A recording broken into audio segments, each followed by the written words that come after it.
good morning to each one of you. On behalf of the Bangalore Chamber of Industry and Commerce, we welcome each one of you to this session on a Saturday. Uh, Before we could start the session, I will like to, uh, the BCIC would like to offer a tribute to all those who have lost their lives in COVID-19 and pray for their soul to rest in peace. And also, we'll express our gratitude to the frontline COVID-19 warriors for their invaluable service that they are rendering. A minute of a silence from each one of you.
Thank you all for the kind cooperation and support.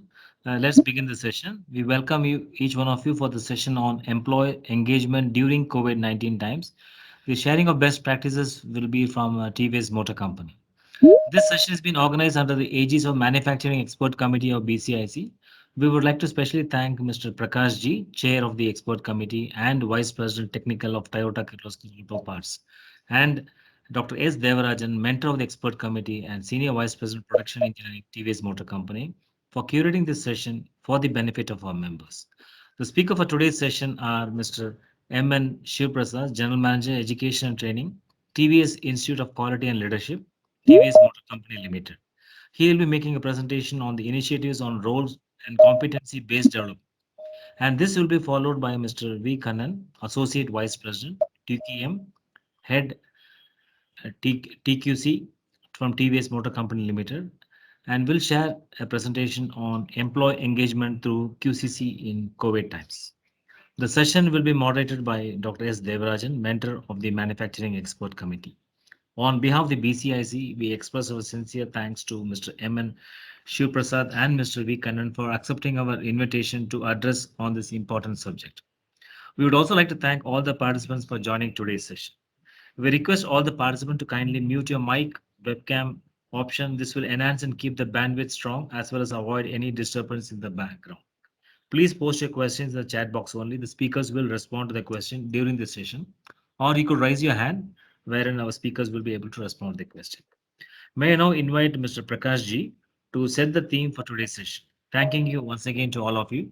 Over to you, Prakash sir. Thank you. Thank you, Prithvi, for the initial introduction, and welcome to all to this BCIC session. Today we have session on employee engagement. Now I'd like to give a little bit of a brief background. We were internally discussing about more on the quality circles. Then we said, okay, how the quality circles are actually handled in one of the best industries. So we said, okay, let us look at QCC. In QCC during COVID times, how people do the QCC, because we are not allowed to come closer to one another. Social distancing has to be done, but still QCC means people have to come together. Now we know that there are platforms like this, but still when it comes to one-to-one, the impact is completely different. So we thought that let us initially start with how QCC is done during the COVID times. This was the initial thought process. But later on we said this is like a limitation to only just QCC rather than QCC as one of the tool for employee engagement.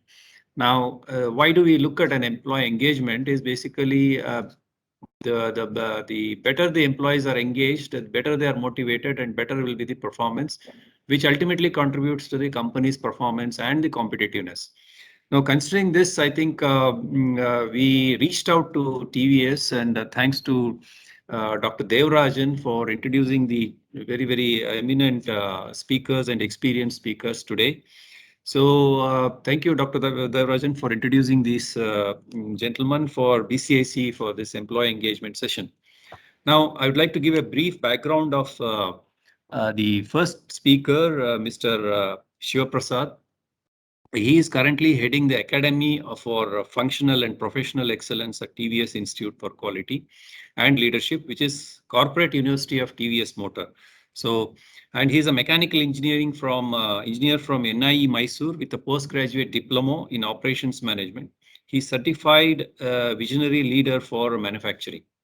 He has completed about 25 years at TVS Motor with experience in quality assurance, TQC, education, and training functions. He has played a key role in establishing competency-based education training, which is provided the strong foundation in building people capability across the functions. The functions include product engineering, manufacturing, sales, service, international business, marketing, auto components manufacturing, retail, finance. I think he is almost like an all-rounder, I would say, if you read this. So a very rich experience and wealth of the knowledge. Few salient features in the process are partnership with the academic institutes, structured use of instructional design methodology, learning domains, Bloom's taxonomy, adult learning, action learning, communities of practice. I think we are very lucky to have him in this for this session. His areas of interest include corporate education, competency management, organizational culture, and development. With this kind of a thing profile, I think we are looking forward for an interesting session on employee engagement. Before I hand over to Shiv Prasad, I would like to request Dr. Devarajan to talk about a few things on this overall session. Thank you. Yeah. Good morning to every one of you, and thanks, Prakash. See, what we wanted is how to build a strong organization base. And if it can be applied for MSMEs, it can apply to all the industries. That is the thought process which we started. And first we said, okay, how is the shop floor taking place? How is the people involvement in the shop floor? At the same time, we should not forget today, the India is getting younger. How are we trying to keep our engineers and the next level of our people happy? How we are taking care of their capabilities enhancement. Capability enhancement can be both on technical as well as on an experiential basis. And it cannot be only education. How we are able to apply the education into our factory, gain and get the benefit both for the individual and for the company. So I think we have got the best person today with us, Shiv Prasad, and he's been handling many areas, including the shop floor. He's handled many areas, and he is the backbone for our Institute for Quality and Leadership in TVS Motor. And we'll definitely go through the fundamentals, because one thing in TVS Motor is we go into fundamentals, whether the automation or JIT or lean or including training. So you will know how fundamental progress has been made, and systematically we are trying to develop. We are also learning many things from Toyota, many things from many other industries. Don't think only this is the TVS way, but definitely we are trying to be like Atmanirbhar Bharat, how to bring our own capabilities in bringing in terms of the training, in terms of development, in terms of continual career development of a people, not only by joining. Okay, don't think we are only taking care of the joining, including us, including me, how we are able to get trained, retrained, reskilled to take care of the current situation. So this is the first presentation will be Shiv Prasad. Next will be one more interesting thing. During COVID, how are we taking people area in implementing? So I'll talk about it probably after Shiv Prasad's presentation, so that we'll have the interest of all the people. I request all of you, you can make notes. It will be very interesting session because Shiv Prasad is a good professor by nature. He's very nicely teaches very well. So all of us learn from him. So definitely we will, and we have got many members in TVS Motor present here. Ati is present, Ramesh is present, I think Padma Priya. Many people are present, and they will definitely butt in wherever Shiv Prasad requires help. Okay. So over to you, Shiv Prasad. All the very best, and I'd like to listen and learn from you again. Thank you. Thank you, sir. Thank you, Devarajan sir, for your very nice, inspiring words. Actually, it has made my day. And thank you very much, Prakash, Mr. Prakash, for the nice introduction. Maybe I'll take 10 minutes just to take you through a very brief of TVS Motor, then get into this learning and development or education and training. I'll share my screen now. Maybe as far as the TVS Motor presentation, I'll go a little fast because I'm sure all of you are aware of this much. I'll just go a little fast on this.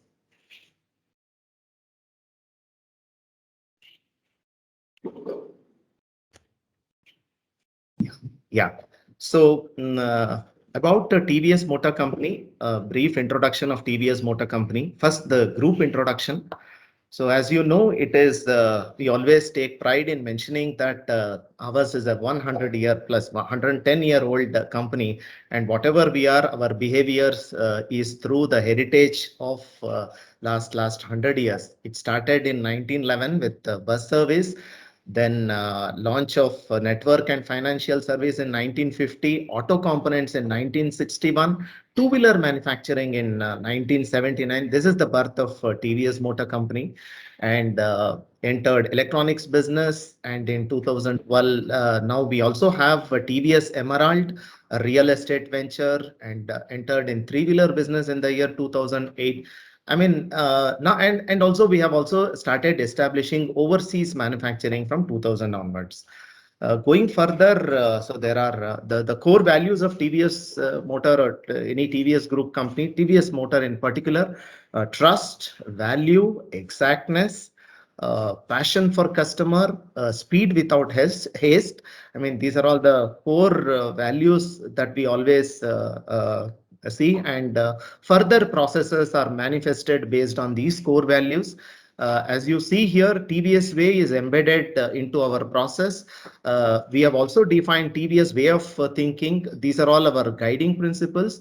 And we also have key processes, key management processes and the business processes. And then we also have, I mean, some of the salient awards that we have won for ourselves. We are a Deming Award winning company. One of our group companies, Sundaram Clayton, is the Japan Quality Medal and TPM Excellence. Most of our factories are TPM Excellence Award winners. And then coming to TVS Motor Company, as I told you, we are 40 years and going beyond. And this is our championing progress through mobility is our sort of buzzword. And we are all led by our chairman, Mr. Venu Srinivasan, who is also vice chairman of Tata Trust, director of Tata Sons Private Limited, and director of Cummins Limited. And at his help, we are able to progress like this. Last year, I think we have even touched a peak of about 3.7 million units. So this happened a couple of years. I think this year and the previous year, because of the pandemic, there is a slight reduction in our volumes. And it's a proud moment for all of us that we are today present in 70 plus countries, from Latin America to Africa to Asia, 70 plus countries. This gives a lot of pride for us. And like we have touched closely, we are almost touching 1 million sales in international market.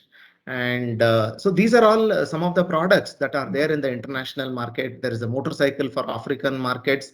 These are all Bebex in Asia, ASEAN markets. These are all the motorcycle, scooters or Bebex that are there in ASEAN market. And this is the complete range of vehicles that are there in the domestic market. We also have a three-wheeler. These are all the three-wheeler brands. And we also have launched about a year and a half back iQube, which is our electric two-wheeler. And so going further, these are our concept vehicles, TVS Zeppelin or TVS Creon. These are all the concept vehicles that we have made. Followed by that, these are the R&D capabilities that we have today for design exploration, concept generation, detailing, computer-aided design, computer-aided engineering, proto build, and then design verification, connected vehicles, smart clusters, electric propulsion. I think we have a very well-established R&D capability. And then we have the state-of-the-art manufacturing plants. We have factories in Hosur, Mysore, Himachal Pradesh, and Indonesia. These are all our manufacturing plants. And what makes TVS Motor different from other competitors are mentioned here. Like as you see here, be it IQS, this is defects per 100. You can see TVS is either number 2 or number 1 in most of the areas. 2011 and 19, it is either number 1 or 2. In appeal study, we are number 1 consistently. In CSI, also CSI is customer satisfaction index. Also, we are number 1 more consistently for last 4-5 years. And JD Power also, I mean, dealer satisfaction index rating, again, we are number 1 in the two-wheeler segment. And like we always say that racing DNA, the most of our bikes are today, the DNA for the design of the bikes is racing, and our racing team has so many accolades, like they have won 12 awards. I mean, these are all the various awards won by our racing team. And I mean, this is how you can see the newspaper articles on TVS Motor. And we also have TVS Credit, which is a fast growing company, one of our subsidiary of TVS Motor, with more than 8,300 plus turnover, then I mean, about 14,000 plus employees, 120 plus offices. This is TVS Credit, and then EHRL is our housing or real estate development group of TVS Motor, and you can see many nice projects that are there in Chennai. And beyond that, like one of our core value to the society is our Srinivasan Services Trust is a very active in this area. They work under these 6 important areas for village development, education, economic development, environment, health, and infrastructure. And we are present in over 2,500 villages in about 5 states. So this is the work of TVS Srinivasan Services Trust. I think this is the brief introduction of TVS Motor. With this, I will move on to my next presentation. I'll just change the slide.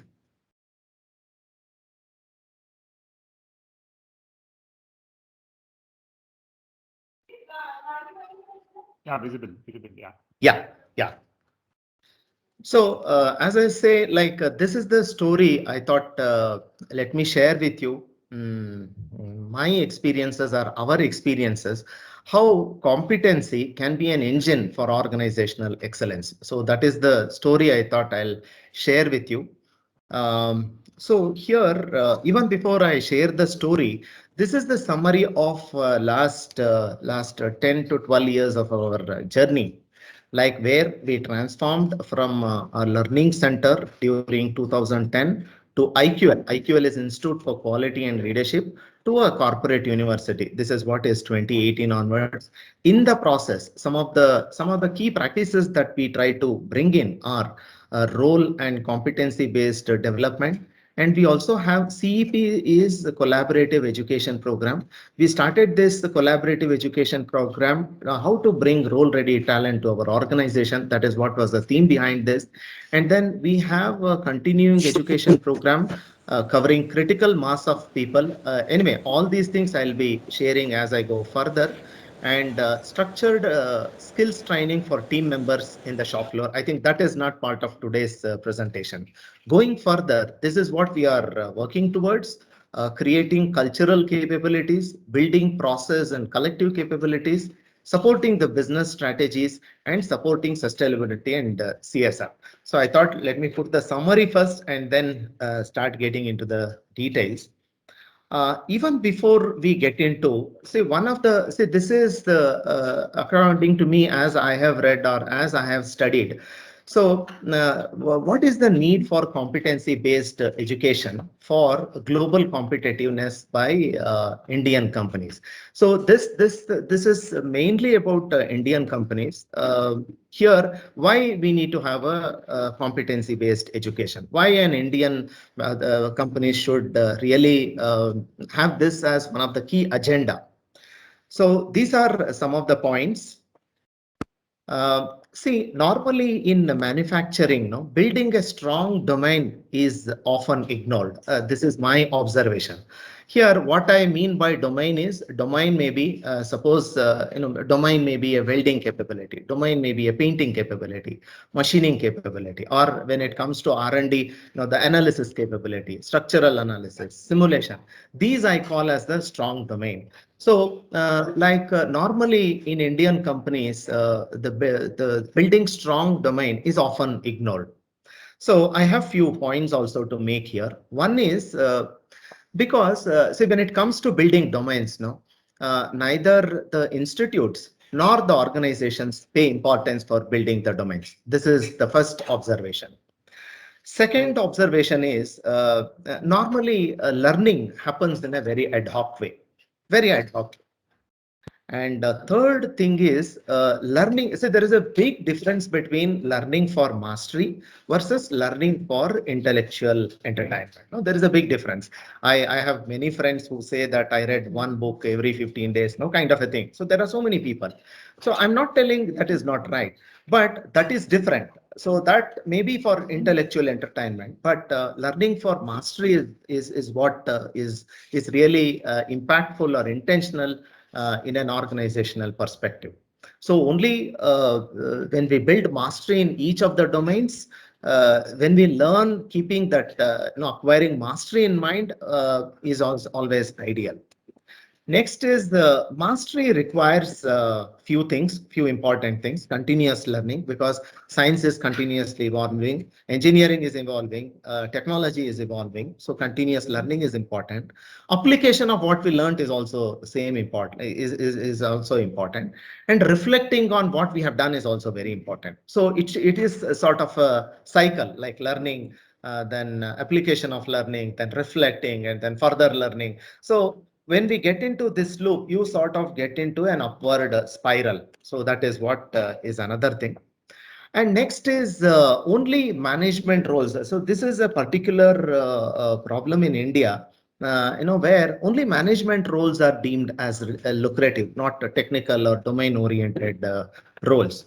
So as I say, see, this is not an exhaustive list what I have put here.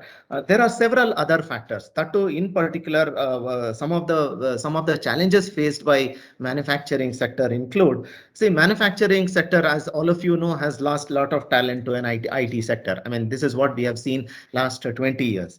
And second is, see, competency development is is a very long-term affair. Capability development of people is a really long-term affair, and hence may not be an important agenda in many companies. So there is also a reason for that. It is always those which fetch short-term results are likely to be prioritized, and this is a basic human nature also. We are all not wired to see a very distant future. So these are all the problems that are associated in a manufacturing organization. And also, like in many companies, L&D, it is called L&D, learning and development. In spirit, it becomes a hygiene factor. Like how many people we train. I mean, these are all some of the metrics. How many man days of training. So here you are looking at learning and development or capability building as a hygiene factor, rather than how it can be a strategic partner or how this initiative can be more strategic. So if we really start thinking in that, many things can be done. So this is my observation. And also another important point is, say today, Indian manufacturers have to compete at a very global level. That is very important, because at a global level, be it scale, be it customer experience, quality, durability, cost, in all sectors, we have many disadvantages, and these are the disadvantages I try to list here. So now what next? So let us keep these two things here. One is, let us for a while, let us accept that learning happens in an ad hoc way, and mastery requires continuous learning, application, and reflection. So from this, how do we really transform to a self-propelled learning system? So suppose if we want to call this as how do we transform from whatever is there in the bottom to whatever I have written on top, self-propelled learning system. Few things are very important in this area. So I have jumbled some words here, but they are explained here. One is, say, learning is also a science. No, learning about science behind learning or engineering behind learning is very, very important thing. No, what is this learning behind science or engineering behind learning? How people learn, how corporates learn is an important idea I try to put forth here. Next is, no, see, this also like a design of products or design of manufacturing processes. I also come from quality assurance and factory background. Like we design products or like we design manufacturing process, even the learning or learning interventions or whatever it is, they also need to be designed considering the science or engineering behind learning. Third is, it is not that just by training or developing one individual you can bring a major change. That is highly unlikely. So what is really required is, along with that, you should really look at an ecosystem. So because I am an individual, I have a manager who will support me, I have a peers who also will encourage me to learn. So looking at the whole system or ecosystem is very important in this. And second is, there must be a structure. There must be a well-defined structure as organization becomes first round to second round, particularly MSME. MSMEs, we start with someone any business starts with some innovative mindset of the founder, and then circles gets formed, first layer, second layer, third layer. So as the organization grows, a structure becomes a very important requirement. And then institutionalization means there must be some standardized practices. That is what I mean by institutionalization. And all this for sustenance requires governance. So this is about today I thought I'll share with you four broad topics. One is the need. Why we need to have strong such practices is the first part. And second part is on, suppose if we have to do that. Now I have said a lot of science, engineering and all that. What are the science and engineering? What we have learned the last 10 years? Some of the key principles or concepts behind what we try to do, I want to share in the second topic. And thirdly, I want to take you through some of the specific practices that we try to do at TVS Motor. And fourth is how to really sustain these things. Like I said, governance and all that. So these are all the broad four topics. And first topic, I think I have just completed. Now I'll move to the second topic. So what are the key concepts that we have used for developing a competency framework at TVS Motor? So these are all very conceptual. For example, one is potential and competence. Many slides I have borrowed from my mentor, Dr. Povai Chelvan. He is the director of Institute for Quality and Leadership. I have borrowed from his research work. He has done PhD research in competency management. So here, potential is the intersection of aspiration, ability and engagement of an individual. So the intersection, so this intersection area depends on how broad the circles are and how close the circles are. So that is the one which will help anybody's potential to be higher. When it comes to ability, there are two more things. There are certain things that can be learned. There are certain things that has to be innate. It is very difficult to develop these skills, and these skills can be developed. So this is the broad thing. So why this? Why we try to learn this is like this. Aligning. See, it is no matter how much ever effort that you try to put here. Suppose if these innate abilities are not there, it is very, very difficult. Your learning and development or whatever your initiatives will not be successful unless you look at whether that person is learnable, whether the innate abilities are there. So that is first thing. So even before you make someone learn something, whether that person is having enough innate ability or potential to learn is the first thing that we need to look at. And then assessing, how to assess. See, these are all not easy to assess. So how to assess these innate abilities? Now we learned about how to assessment center and them. Only when you select somebody with innate abilities, you can try and approach them. So this is the broad framework that we have used to understand ourselves about what is this potential and what is the competence. And next, what I'm showing you is system thinking. So system thinking, Peter Shinge, actually, it is a very nice book. I think at any point in time, Fifth Discipline is a very important book that I recommend. It is available in Audible also. It takes about 7 hours of reading. It's an audio book. So it is a wonderful book and specifically meant for organization. So where Peter Shinge, he tries to bring, always try to bring input, transformation process and output. Any process or any system, you can consider like input and what is the transformation process and an output. So here, why it is so complex here is because, see, there is always no cause and effect. It is not like I switch on a light and immediately the bulb glows. It is not like that always. So there is a huge difference. There is a time and space difference between an input and the output. This is one thing. So if you do something now, if you want to develop a leadership pipeline after 5 years, you need to do something today. Then only you will have, suppose if you don't hire some good high quality engineers today, you will not have any problem today. But after 3 years or after 5 years, you will land up in problem. If you don't have a good capability process today, it will have impact after 2 years or 3 years. Now you will not be able to see. So this is what is the broad meaning of system thinking here.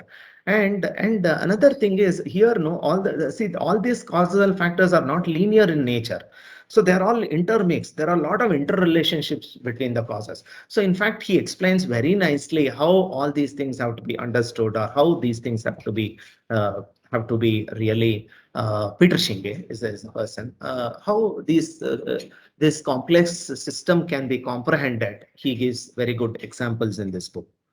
So another important thing, concept that we have tried to adopt is the domains of learning. So if you say learning, learning we try to can be classified under broadly 3 headings. One is a cognitive, and another is an affect, and another is a psychomotor. Cognitive is about the processing, like as you see here. This is what happens inside our brains. That processing comes under cognitive.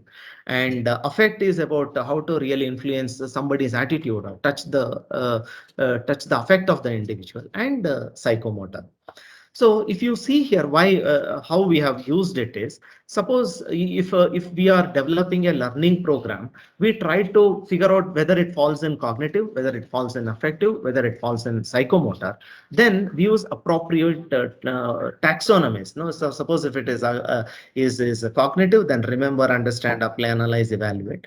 And if it is an affect, this is where we are trying to, last 2 years we are trying to learn how to make someone receive the new attitude, respond to it, start valuing it, organizing oneself to always follow this attitude, and characterizes about becoming epitome. These are all some of the things, and then we are consciously applying these taxonomies in all our learning interventions. And another important thing is like use of instructional design methodology. So like any design process, So first is about analysis. Analysis involves all these points, whether it is what are all the learning needs, cognitive, affective, psychomotor goals. This is about analysis. Design is about performance outcomes. Defining what are those outcomes. Now how to break down those outcomes into smaller outcomes. So suppose if you want to train somebody on driving, you can't straight away. So first is that you need to explain him what is clutch, what is steering, what are all various parts of the vehicle and functions. Like that. So learning is a step-by-step process. You need to build that. That is part of design. How will you build one skill over the other, one competency over the other? So like in layers, how do you build that skill? This is about design. And then develop. Today technology is there to when it comes to development. There are many ways that are available. There are blended learning and how to create some practice session. So develop is part of that, and then implement and evaluate. And this is that PDC. So this is another thing that we try to, last 10-12 years, we are consistently applying. And assessment center. I'll not get into the details of assessment center. So these are broadly, the second topic of what I thought I'll share with you. What are some of the broad concepts or principles that we try to use in the making or in creating this structure? So then we created a competency management process. How we select the people for the innate abilities, then a collaborative education program, and then role-based competency, and then TVSV and business. So this is the overall competency management system that we have created. And when I move on to the third area, I thought I'll share with you some 5 broad specific practices that we are trying to really establish over Okay, last 10 years, there are some of the practices that we have been doing since last 2 years also I'm trying to share here. So these are some of the very, very specific examples we tried to mature over last 10 years. So first one is, so even before I get into those practices, this is how we have defined the mission. So the very purpose, see, this is the purpose, why we exist is how to make sure our people role effectiveness. Actually, from the organization point of view, what is very important is how effectively individual playing their role. So that is one purpose. So that is the purpose for me or my team or IQL. That is how we deem this. And then like a career development, this is mainly coming from the individual point of view. Career development, how someone achieve their career and life goals is coming from this. So this is coming from organization and this is coming from individual point of view. So our purpose, why at all we exist, is towards role effectiveness and career development. And we try to, this is supported by 3 broad pillars, how to qualify people ahead of the role. And then self-propelled career planning, institutionalized practices. But here, all these things, the most important thing is the inspiring managers. Managers play like it's like people say in one of the Harvard book, Harvard research, they say manager is like a Pygmalion, like who can give life to a statue. A Pygmalion is a concept by Bernard Shaw, where in one of the drama, he tries to bring a statue life. So inspiring manager, Harvard research talks about the role of a manager is very, very vital in anybody's career. How to do that. And these are all the strong foundation and how to have people entry level talent with high level of will. So this is broadly the how we define our mission and pillars. Coming to the specific practices, like practice 1 I have written here, collaborative education program. So we have partnership with four institutes where we select people at a 10th standard or 12th standard, and we have defined the program outcomes based on some target roles. This is broadly the input. And then these courses we have like Tyagaraja College of Engineering and MCET, Nachimatu Polytechnic. These are all where we have collaborated with these institutes. And here the courses are aligned to the program outcomes, curricular, co-curricular, life skills. All these things are part of this transformation process. And they come for internship and projects they do in the company. And they become a role ready. I mean, this is what is that input process, transformation process and output. So if you see, there is a 3 years time travel from input to output. And then this is one important practice that we have tried to do. And another important practice is role and competency based development. Like we try to create a competency framework, like a behavioral or leadership competency frameworks are very widely available. But what we try to do is to create a functional competency framework, which is very, very unique. And we have mapped the roles with the competencies and the levels. And today we can proudly say that we have about 150 courses, like we work from our TVS Institute for Quality and Leadership is situated near Anekal in about 75 acres, lush green area. And it is like university, I would say, every day there will be courses. Last 1.5 years, we have been doing all these courses are run, but they are all run on a virtual mode. But all these courses are done using a structured instructional design that is called ADDIE method. And they're all aligned to these competencies. And we have developed in order to manage all these processes, people, competencies, learning assessment, all that we have a learning management system. And another important process is about having a structured continuing education program. I'll share with you shortly. So this is what I mean by how we have created. See, what you see as the product awareness, engineering material, product engineering, manufacturing process. These are the titles of the competencies. Like this, we have defined about 80 plus competencies. These competencies are in sales, marketing, international business. You name anything, we have defined those competencies. So this becomes the basis. I'll show you, and we have also identified the domains. This is what I am telling. Like domains. These are all the domain expertise. This is what I was telling many Indian companies. We don't try, means no focused effort to build those domains. This is something we consciously try and do. Next is about, see, each competency we try to define in levels like CL1, CL2, CL3, CL4. So this is something that we have tried to do, and all these things are not written by me. All the competencies, we form some core team with the respective functions. The teams sit together and prepare. They start visualizing how an engineer joins an organization. Then what are his next two roles? What are his next roles? And then try to write down the attributes. The very purpose of this writing down these attributes is basically how you can assess. See, normally I have seen, before this, how we used to do was like, so there are two ways for identifying the learning needs. One is say normally how it used to happen earlier in our company was like, for example, our annual appraisal cycle. So before annual appraisal cycle, my manager will ask me, what are all my some learning needs, and then I say something, or whatever is very latest in the memory of both, that becomes the learning need. And that used to be the case for learning need. Now, what we have done is this has provided a proper framework. Now we have a structured annual assessment of all these things, all these competencies. Manager and the individual will have an assessment, have a dialogue, and arrive at where I stand. So these attributes really help us.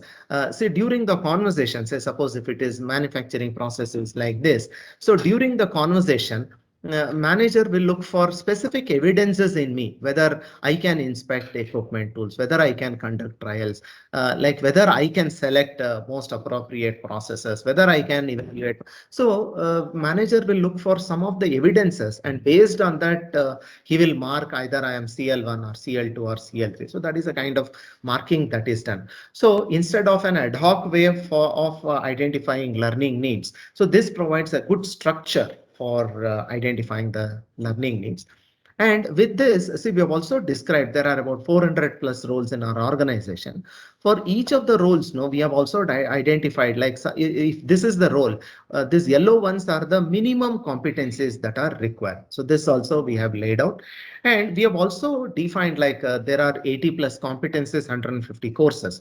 And then even this courses, see, this is a map of the courses. These are all the, what you see here are the courses, and these are all the competencies. This is a very large Excel sheet. I have tried to keep a small portion of that.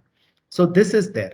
And all the courses are done through instructional design methodology. So this we call like, there is a drawing for any part that we manufacture, or there is a process plan for any process that we are going to have. Similarly, this is like that, like a drawing sheet. For any course, we'll have a design document. We call this as a design document. This is very similar to a process plan, or very similar to a drawing when it comes to a product. So for us, it is design document, and you will find this for all the courses at IQL. And these are all the courses. See here, there are two levels of courses, CL1 and then CL2. And see, CL1 is done by our managers, line managers, subject matter experts.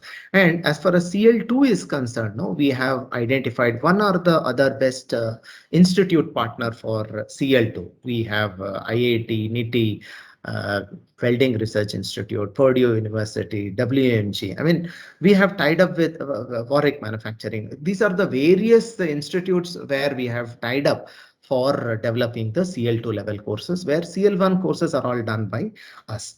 So this is another aspect. And then we also, in order to manage these things, it is not easy. And then no learning management system that is available currently in the market can really enable these processes. So we have our own process for managing all these things.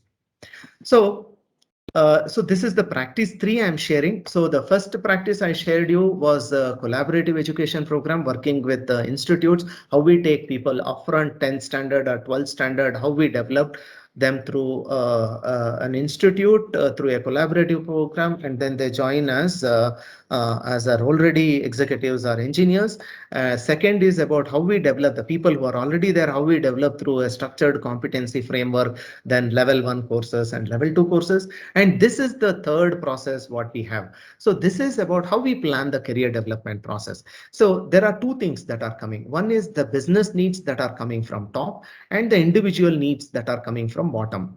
So a career development should really mesh the individual aspiration. Like this is what I showed you earlier also, how you really mesh the individual aspiration and connect it with the business needs is this process. So we have also identified what are the future. We have mapped for next 3 to 5 years how the future domains are going to span out. We sort of, we have identified those things. So that is coming from the business needs, and then individual aspirations. What we do is, see, any engineer, they have three options. One is they can choose to remain as a specialist in manufacturing or engineering, R&D. So this is one opportunity for any career option.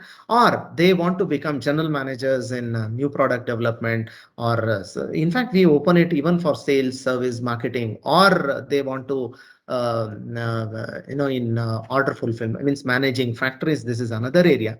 And this is another third career that we have tried to identify, is they can choose to become specialists in data science. Now we have a huge data science and data analytics department. So they can. So these are all the three career options that are available. We look at their demonstrated capability and individual aspiration. And then we also we have an assessment center or a development center process, where out of about 70-80 such people annually, we select about 25 for a full-time higher study program. We send them to universities outside India and within India as well. And as on today, we have about 350 to 400 such people. This we have been doing since last 10-15 years. So this sort of provided a very strong cushion or a pipeline for the organization's future growth. So if we have not done that 10 years back, I don't think we can expand the way we are expanding ourselves today. I don't think we would be able to do, because if you start doing it now, maybe you will be better after 3 or 5 years. So this we have been doing since so many years.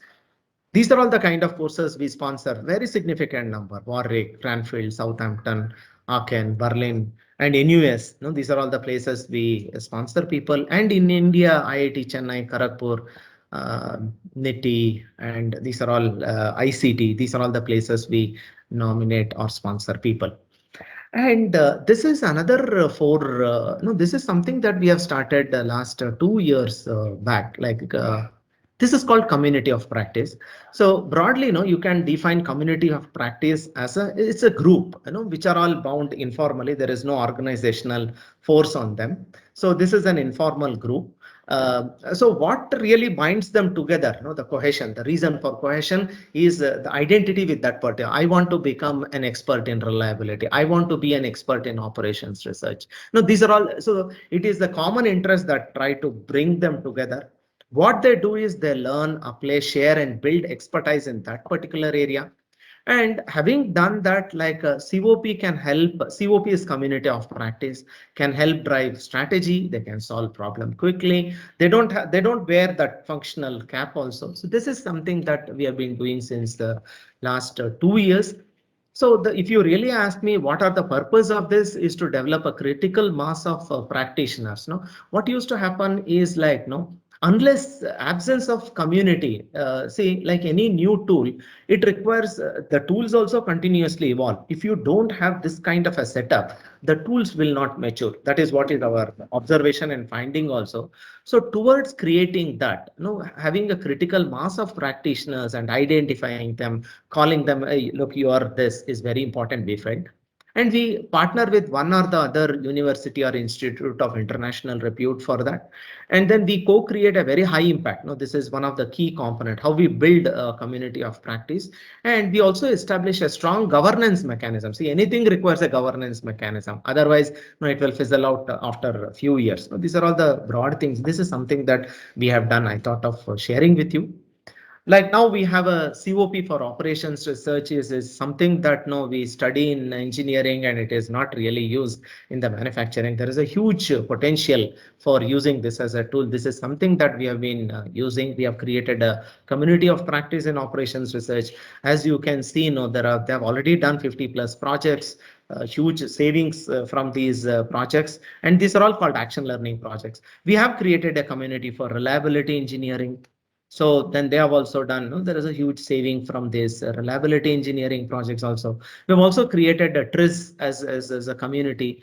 We are in the process of creating another Taguchi methods, for design of experiment, like that, international business. So we have identified some 10 such areas where we are going to create the communities of practice, because no matter how big is your IQL or some corporate or L&D function is, you will not be able to do beyond a point. So if you create a community, so the community will keep a track of what is really happening in the world, and they try to build the knowledge and expertise in this area. So that is what. So a formal L&D setup has its own limitation. If you have to, so that is why we are trying to create a community where IQL play a catalyst role only. So that is what I thought of sharing with you.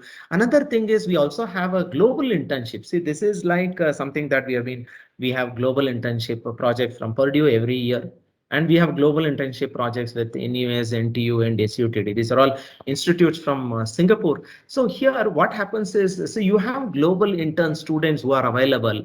So they come with very high level of expertise and passion. So we have seen in a 2 or 3 months their stay. One is that they try to crack something that is really bothering us. They bring innovation. And at the same time, they also, like, the second point is they also demonstrate, say, like, because we all from the same education system, we think that our managers also know, we all think that this engineer can only do this much. But when they see someone coming and same diploma kind of level person from Singapore can do so much, it sort of really opens up their horizon as well, and they start demanding the same thing from our engineers. So these are all the broad things. This is another important practice that we continue to do. These people do amazing projects with us. And these are all the practice. I think I've come to the end of my third session. Now, next is how to sustain, how to establish and sustain through excelling corporate education. How to sustain this? Now, you can create all these things, but it can fizzle out very easily. 5 minutes, 5 sir, to 6 minutes. Yeah, I am stopping, sir. I'm keeping a tab on Okay. that. I will not go beyond 5 minutes. I'm keeping a tab on this. So see, there are global frameworks that are, if you want to set up a corporate education, there are global frameworks that are available. So we try to look into that, and then like GCCU, GCCU is Global Council for Corporate Universities. So this is a French-based organization. So they also sort of define what is a training center and what is a corporate university. They have. So now happy to say that we are certified at compliance level. That is what we are. And now we are preparing for a performance level certification. So here, like as we prepare for performance level, these are all important. Now, how we align with the business impact, how we can create a business impact. Another important is how will we build a culture and culture. See, what they define is culture, building a culture. It is like culture is like DNA. So we might have very complex human beings and nature, but DNA has got only two strands, So the culture is also like that. So how to really manage culture, and people say that culture is like cement. So we are working on how to really culture. These are all our focus areas. How to align for business impact, how to really culture identification, culture heritage transformation, people management, operations. So being that how agile we are, how we bring digital practices for learning. So like as I was telling, this provides a very comprehensive framework. This is my last slide. So like we say the domains, so there are domains and we need to build the domains. Suppose if I'm a professional in corporate education, so then what are my domains? Now we have sort of identified those domains also. We should learn, see, needs analysis is a domain. Now how to really understand this? Like I said, we work with many sectors in our business. So how to identify the needs itself is a specialization. We are trying to specialize in that area. In our team, people are learning these domains also. We have also identified who are going to be specialists in each of these. Learning design is another specialized area. So learning content development, how to assess. Assessment is an important framework in a learning process, action learning and assessment, facilitation, how to facilitate, how to do action learning. So like we are trying to work on building domains, we are also trying to build on what we should have as competence. See, like this provides us the process. So we can build competence and value add to our organization only when we work on these processes and continue to evolve in these areas, because unless we learn, we can't make our organization learn. I mean, with this, this is a way forward. See, on the job, these are all some of the things. Now, on the job, like I said, now manager plays a very significant role. 70% of learning happens with the hand of a manager. So how manager does on the job development is very important. And self-propelled career planning, content curation. I mean, these are all our how to use digital, and branding is very important. No, because unless you express what you do, people will not come to you. So that is another area we have taken, and prepare for performance level certification. I think this ends my presentation. Thank you so much for providing this opportunity. Yeah, excellent. I think Shiv Prasad, you really made things going into detail, every step of need and business, and how painstakingly you've gone through the details. I hope everyone would have got a lot of information from you. There is one question for you before Prakash will take the next speaker. One question to you, Prakash, is from Raghavendra. Are these programs available for your vendors and suppliers? First point. Second, can other companies engage in these programs? Probably, Shiv Prasad, you can answer it better. Yes. So like, see, these programs are open for vendors and suppliers, but not for Not outside. Yeah. Yes. See, one thing I can also add is we have done a lot of things for our own group companies also. And also for the what Shiv Prasad talked about is on the Srinivasan Trust also. We have done many things for the entire group companies. One thing is we are learning, and every organizations are learning. So we can't say that we can teach others. So teaching is not a good word to do. So hence we are trying to say how we are able to develop ourselves, share many of our practices. And all of you are welcome to IQL, where Shiv Prasad will have a fantastic walk around the place, actual place where the training happens. I think these are the things which Shiv Prasad did connect very well. One more thing is how to bring the COP, the community of practitioners, which are very, very helpful for the entire company. I think we have other questions. Shiv Prasad, you can. Thank you very much for an excellent presentation. Prakash, for the next 12 o'clock, you can next presentation. Yeah, I think, thank you very much, Mr. Shiv Prasad. I think I was just glued to your presentation the last 1 hour. Before I move on to, I think there is one more question, which maybe we'll take up in the end. We have the next, thank you very much, Mr. Shiv Prasad, for your presentation. I think overall, maybe towards the end, maybe we'll get a few more questions. Sure. I think that time also you can come in. We have the next presenter, speaker, Mr. Ravi Kannan. And I would like to introduce Mr. Ravi Kannan, if he can switch on his camera. He's just coming in now. Oh, yeah, I think just in time. He's on, and Shiv Prasad finished on time. I think till he joins, there's one question which maybe I can put on. Is on for Shiv Prasad. Usual question, which is I think he mentioned very nicely about we need to have a 3 to 5 years period of kind of investment. So then generally this question is a very, I think only the big companies, there is a usual thinking about MSMEs, only big companies can do. What's your view on how a small companies like MSMEs, how they can take up this kind of initiatives? See, like even this, actually, it doesn't say today, no, the learning doesn't, what you learn is very important. How you learn is very important. Learning is not that expensive nowadays, no, with the kind of resources that we have. So what, see, like, no, it is about affect. Like I said, no, affect. If you decide to learn today, you can learn anything. You can learn Python, you can learn any of the things that is available today if you decide to learn. So more than anything, I think it is about making our, so having a belief system that, investing in capability building is a very, very important agenda, because now if you don't do it today, its impact will not be seen today, but you will have sustenance problem over years. So capability, and also why I try to bring that concept of COP is, it is not that, we have spent only 10% of whatever money you saw there. So it can definitely bring back, there is a very high level of return on investment as well. So it is not that you are spending. So because see here, learning is not, I know I learn something and keep quiet. It is about learning and then action learning. Convert that learning into a project that will fetch us some benefits. No, that is how you think. So that way it is not an expensive. You are not going to lose anything. It is about belief. Yeah. One point, Prakash, I think extending what MNS said, see, it is applicable to all companies because India is growing and even MSMEs required to know what is their area of work. And we always talk about skill into will.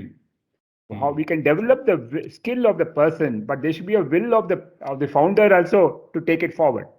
So MSMEs has to have that ability to say that yes, I want to grow this organization. Organization can grow only with people, the skill of the people. So all our, I think this is for all our BCIC members and MSME members with us.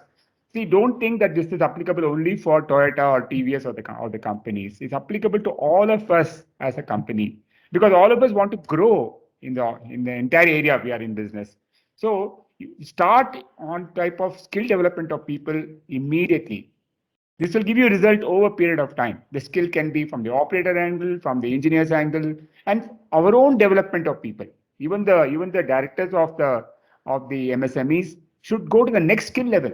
Things are changing in the industry, as you know. So I think as a part of this learning, if you can add few words from what MNS did mention, it is applicable to all of us. Please don't think that is applicable only for Toyota or TVS or Volvo of the area.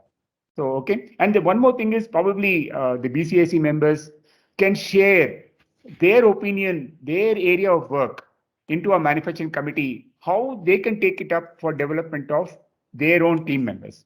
Probably, Prakash, we should take it as an agenda point in our meeting to ask our MSME members to come back and say, yes, how we have taken our skill development of people, what are the methods and what further help you require. That can be the way I think we should take it forward, Prakash, in our committee. Sure, sir. I think, thank you. Thank you very much. I think that's how we should go about. Yeah. Kannan has joined. Kannan, thank you very much for joining. Kannan, good afternoon. I'm sorry good afternoon. that I have time. No, I think it's we are very fortunate to have you with us for this session.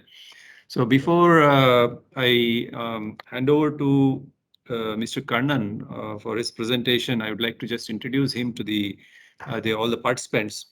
Mr. Kannan comes with 37 years of experience in the industry. He is basically a mechanical engineer. He has done his MBA in operations, MS in manufacturing systems from WMG UK and also from BITS Pilani. He is a certified TQM instructor and TPM instructor from JIPM, certified Six Sigma belt, black belt, certified bulletproof manager, certified in operations research, and also a graduate from Visionary Leadership in Manufacturing. I think in the TVS Motor, his overall experience has been 16 years in TVS Motor. He started as an engineering head in Hosur plant, headed the central procurement group for TVS Motor Company. He was a plant head in Himachal Pradesh plant, 2014 to 2017, and a location head of TVS Motor Mysore from 2017 to 2019. He spearheaded formation and implementation of TVS production system. So I think today we have Mr. Kannan on, I think he will take us through the overall total employee involvement model, QCC journey, and support mechanism for QCC. I think this is very important. Most of the organizations have QCC, but how actually it is supported very well. And also, I think very important, very interesting also how this best practices are done even during the COVID-19. I think we are all eagerly waiting for this kind of a session. And over to you, I think, Mr. Kannan. Before that, Dr. Devarajan, would you like to come in and make a few comments on this? Thank you very much, Prakash, and thank you, Kannan, for accepting it. I know you have your personal thing at home today, but thank you very much coming on time. This is for the BCIC. I think Kannan will share a lot of examples of how we have built the organization. The organization building depends on the people. People at we heard Shiv Prasad on talking about the engineers and managers growth. Kannan will talk about the base of the company. base of the company, all the operators and the supervisors. Normally, we talk about we talk about the customer. We say only the person who buys a vehicle is a customer. But for us in TVS Motor, even an operator is a customer. So because he builds the vehicle day in and day out. How we have designed the product, how we have designed the process, how we have designed the system, which makes him grow. So main purpose of the TVS is this strong because of the foundation of the people. So I think even during the COVID times, Kannan will mention how we have taken this forward, and this is extended to the suppliers. This is extended to the community where we are in. We're talking about the Srinivasan Trust. Everything is built on the people, and the strength of the company is on the strength of the people. I think Kannan will take it forward on the systematic way. Again, mentioning to the BCIC members, we are a little bit detailed company, okay? TVS Motor is always a detailed company. We go into basics like what Shiv Prasad did mention and build the steps, how we are analyzing the suggestions, how we are making the team work, how we are encouraging the teamwork, how we are developing the teamwork. And it's not only giving suggestion, we are trying to say how we have implemented and take benefit of it. I think Kannan will, he's the most experienced person we have with us. Almost not only experience in terms of learning, in terms of implementation, taking the feedback and going by the PDCA cycle. We will have a very interesting session. So over to you, Kannan, and I'm very eager to listen to you. Many new things which you have done in our company. Thank you. Thank you, Prakash. Thank you. Thank you. Thank you, Mr. Prakash, and thank you, SD sir, and all the BCIC the participants. Thanks for the first of all, thanks for the opportunity. And here I would like to mention that other than Mr. Devarajan and Mr. Shiva Prasad, there are 3 other colleagues who have joined with me, who are part of my team. Mr. Adimula Sundaram and Padma. You can join. Why don't you show on the video? Yeah, and also Ramesh. Yeah. Thank you, Padma Priya. Thank you. Yeah. 3 of them have joined, and they are the pillars for the entire the TEI movement, the TQM and Ramesh, TVS. thank you. Ramesh has joined. So I'll just share my screen.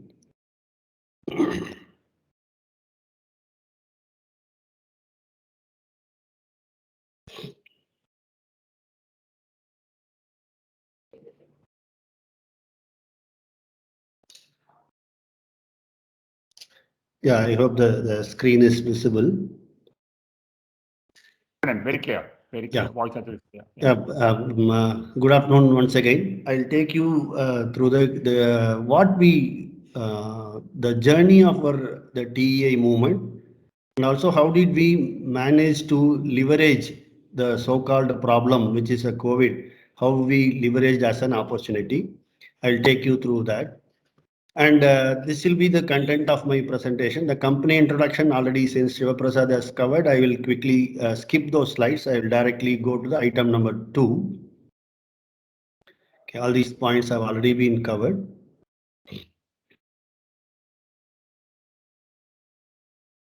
Yeah. See, this is our TEI model, what you see on the right extreme, and also the left to the right, the triangle. See, this is our core philosophy. So whatever that we take as an initiative, as Mr. Devarajan mentioned, people are the strength of the organization. And if you see on the right extreme model, which we have learned from Professor Suda, one of our TQM guru, how the various levels in the organization, how they share the responsibility. And for example, if you take the staff and the workforce, they will be at the retainment level. The higher the level, they'll be focusing more on the breakthrough, continual improvement, and also the daily management. So higher will be the share of breakthrough when we go up.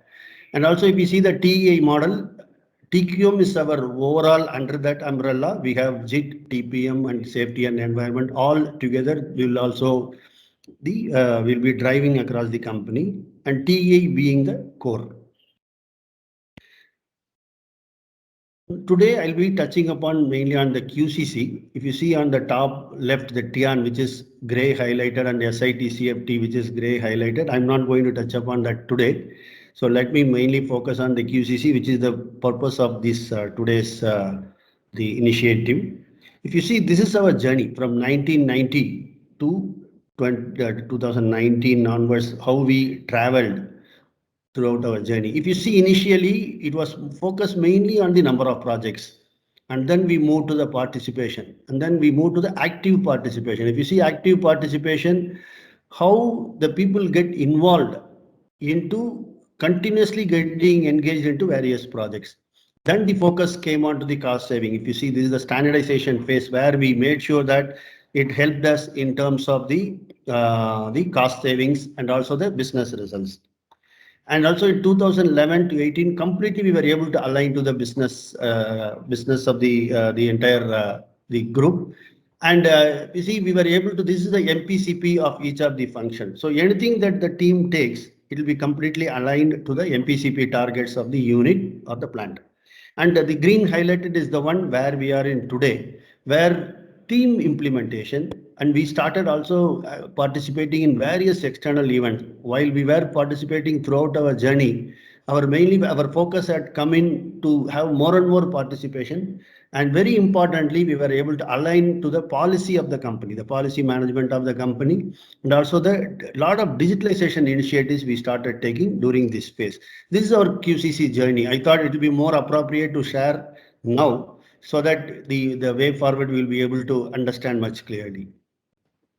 And this is a common which all companies practice. And this is the pre-COVID, what we do normally. And we have more than 400 quality circles running across the different locations. And of course, we have members, 4 to 5 people, and there'll be one facilitator. And this is the workflow that you can see the workflow. It talks about the training, team formation, project selection, presentation, and motivation. You can see on the top. And what we did in the last couple of years is that we digitalized all these areas. You can see all the highlighted areas we were able to digitalize, which means there are 9 critical processes which we were able to digitalize.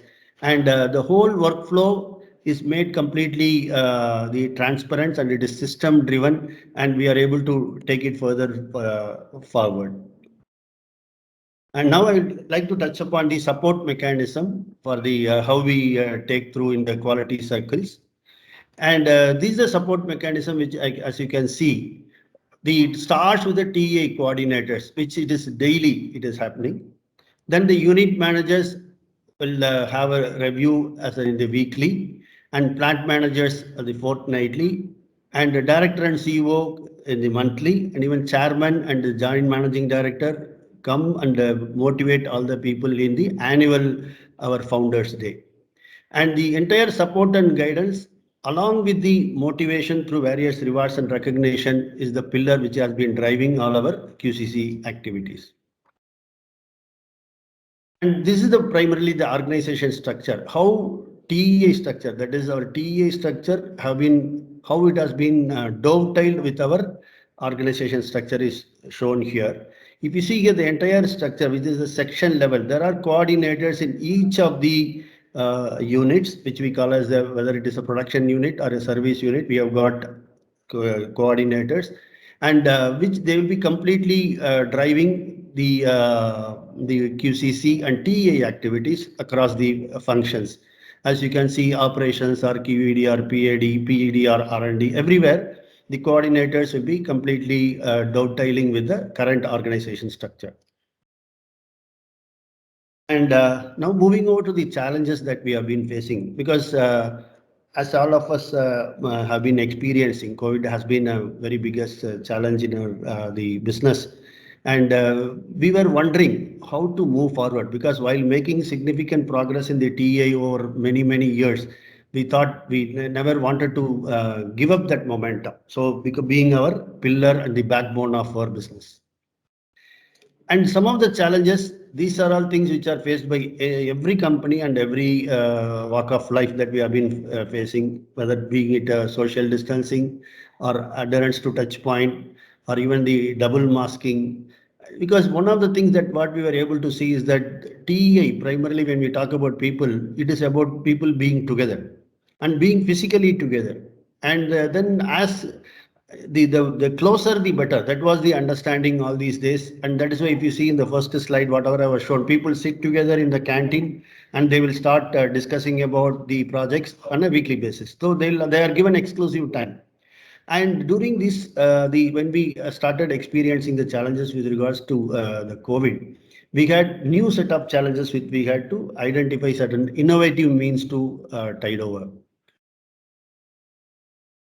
Given those the challenges, see, first I would like to explain how we manage the company wide. Then how it has helped us in QCC. That is the way that I wanted to take it forward. And there are three phases. One is before the lockdown. I am talking about the last lockdown. That is the first phase of our COVID first wave. Before lockdown, during lockdown, and also the restart readiness. When we talk about restart readiness, even before the people came in, even before the company opened, what was the readiness that we tried to make? And this is the objective that we set company wide. We also had a steering committee and location leaders, and we had a very clear communication protocol. And as a first step, our director and CEO, Mr. K. N. Radhakrishnan, has communicated to all the employees about the crisis situation. See, before moving into the TEI or QCC, I thought it will be appropriate to take it through because this is company wide. This kind of a challenges, it is company wide. And a continuous communication and by CEO and steering committees daily reviews have first the communication has started across the company. And these are the various precautionary measures that have been taken. These are all the things which every company has done. I'm just touching upon to make sure that it is a holistic approach. It is not only for QCC. That is the reason I'm touching upon all these points. This is the way that we may have had the social distancing maintained and also the sanitization of all the workplaces, because very important that we constantly monitor every touch point. As all of you are aware, you also would have experienced all these things. So it is especially in the last 1.5 years also. And also we looked at the indirect areas where buses or even the restrooms and the ATMs across the company, entire area, we started sanitizing. These are all the ones which we started doing before lockdown. That is in the initial phase of the lockdown. And this also we looked at the self hygiene. What are the things that we do? We also installed sanitization and temperature monitoring. Of course, these things now we have completely automated now. I'll explain you in later slides. And we also looked at the doors, even those touch points, and even the offices were kept completely open, and so that there are to avoid additional touch points, which will probably detrimental to the COVID. And also we moved over completely 100% the touchless attendance system. In the first step, even before lockdown, we installed everywhere the touchless attendance system, which is completely we have replaced with which was a biometric earlier. And this is one important thing which I would like to highlight here. Since I am talking about before lockdown, we started making a lot of videos. This is one of our biggest strengths, the communicating and reaching up to the families of the people. So what we did is we started making videos and started sharing in a digital platform with the families of the employee, more than about 7,000 to 8,000 employees, families we reached. We relayed this video and they were able to see, and we also started monitoring how many of them have seen, and there were feedbacks from the families. This is to make sure that it is, when we talk about employees, it is not just employees, it is the entire ecosystem. That is what we always strongly believe in. And these are some of the screenshots of the videos which we circulated, which we put it in our digital platform. And not only that, we started taking the training. So this is during lockdown. If you see, all the training are completely digital. As you can see on the top, it is not only for TVS Motor. We also looked at our group company. More than almost 12,000 people, 13,000 people have been covered, including the temporary workmen and contract workmen, or the employees of the entire group companies also. We covered. And what we did is mainly we took the advantage of our TEA experience. because suddenly if you want to give training or reaching out to many people, normally it will be very difficult in a company of a big size. So we have experience of TEI because always we have been with the people. So we were able to reach to the people based on our experience. We are able to create new methods of reaching the people, and also normally we'll always look at in all the languages because we have a plant in Himachal, Mysore, and in Hosur. So we will always look at in the vernacular languages also. And we also looked at, now I'm talking about the restart readiness from the I'm talking about now the TVS Motor, because we have done for dealers and suppliers also. Today I'm not going to touch about that. And what we did is, like this is one of the things probably I would say it is Toyota. Whatever they look at is end to end. So we also looked at end to end, the touch point from home and then back home. We looked at every touch point in the entire their journey from morning to evening they reach home. There are 27 interaction points which we are able to identify. So we wanted to make sure that in each of the touch point we are able to do Kaizens. So this is the way that we promoted Kaizens, what normally they do for our shop floor environment. So all the Kaizens we directed towards our COVID challenges. So again and again, I'm trying to emphasize on this because TEI is the one which we leveraged during this, even the challenging times. And this is the way that when we talk about home, factory, home, when starting to the end, how we move forward. And also we prepared guidelines, travel and walking outside or within the factory. Those awareness were completely taken through the entire employees, a set of employees. And also we started monitoring. This is the one which we started manually. Then we moved over to completely digital. And once even the employee numbers, so we'll be able to track back. It is basically towards the tracing of the primary contacts. We made sure that everything is moved to digital. And also we started. Now I'm talking about the restart readiness. The people even before they come in, even we started looking at the social distancing and all these. For example, if you take about these Kaizens, the one which is there in the pipeline without touching, okay, all these things are done by the employees. All these things, the TEA has helped us in identifying such Kaizens, and that also we started motivating people and encouraging people to participate in the Kaizens related to the COVID challenges. And as you know, social distancing, because normally the sunrise meetings is the one where people will tend to stand together. So we made sure that the 1.5 meter this is the way that earlier, this was the one we were having it before. And then we made it as 1.5 meter. We made sure that we are able to clearly floor mark, and also the social distancing is maintained, and always with a face mask. And we started using the speakers and mic to make sure that the people are able to hear who are standing in the behind. And the whatever was the manual approval before with regards to our even the TIAN or QCCs and all, we completely moved to digital so that there are no manual approvals or the touch points. And if you see here, whatever was the hard, maybe the VCS, all those things we completely moved to digital at the various plant entrances, office entrances, also in the company entrances. So we made it completely digital so that even the handling of the banner or even touching something will can also lead to the COVID related issues. So we moved completely to digital. And this is what normally we do. This is a pre-COVID, how we do the QCC presentations. Then we move to, this is the one which we started doing it. And even now, this is what we are practicing. What we did is the pre-COVID, as you all know, we can stand together. There are no issues. Here, instead of having a hall, we moved to the Gemba presentations. So as you can see, the Gemba presentation with the laptop and the TV in the shop floor, all these people have been able to maintain the social distancing. At the same time, they were able to leverage the QCC, the projects.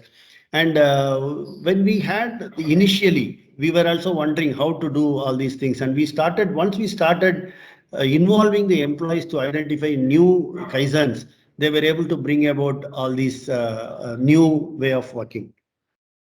And this is the one of the suggestions given by the employees themselves. who has to stand, so that we are able to conduct this QCC meeting without any hassle and to have a better effectiveness. And what we did is all the presenters and evaluators should be standing on the marked on the floors. And now there are certain safety precautions. Of course, these are all the ones. This is the way that we conducted our QCC meetings.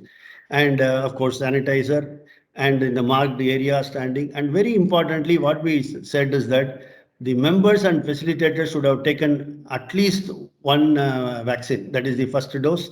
And then the judges should have both the doses completed, because judges normally will tend to move to many other QCC also. So we wanted to make sure that they are taken care and they are fully in the safety net, so that there should not be any issue. And this is one of the issues. However, now all the employees have completed both the doses. Now there are absolutely no issues. And as a result, what we did, if you see here, very importantly, this is the way that we have been moving in the last 3 years. We had 1384, 1339 and 1410 projects. And if you see, even with all the challenging times, we were able to make the highest number of projects, which is 1499. We were able to surpass the target. If you see here, initially April and May, as you can see, it is 0. This is the red line. And the gray line is the one which was last year. This is the last year trend. And you can see we were able to catch up last year trend only here. Out of fear, we fixed a lower target that we will not be able to match like that. But our teams, our TA experience, the set of our entire employee involvement, we were able to surpass last year target. And if you talk about the active participation, this is one of a finer measure, because it is not that the same teams keep on participating. We have a measure, something called 2 projects per year per team. At least 2 projects they should do. And as you can see, 100%, always we'll be maintaining 100%. This is the last year trend, wherein we were able to, if you see here, last year is much better than this year. However, towards the year end, we were able to catch up. This is the one with all our Kaizens, with all the participation of all the employees, we were able to achieve even the active participation 100%. And how did we manage our rewards and recognition? Because this is one of the challenges while conducting meetings and also all the other related the QCC workshops. Of course, we have challenges. One of the areas is the reward and recognition. In fact, what we did is we moved one step forward to make sure that the rewards and the whatever that you have been mentioning are definitely upgraded, because there is a continuous PDC also will be happening for every reward. And we made sure that the rewards are not maybe in physical contact, everything will be reaching the homes of the employees. So we made sure that these rewards which are related to the individuals will be reaching without any physical touch. And as you can see, this is the one which normally our CEO, Mr. Radhakrishnan, will be handing over every quarter. He will come to the shop floor and he will reward all the TA, the best performers. And now we moved over to this. As you can see, we were able to maintain the social distancing. This is the one we were wondering. In fact, one quarter we did not give any recognition at all. We were wondering how to go about.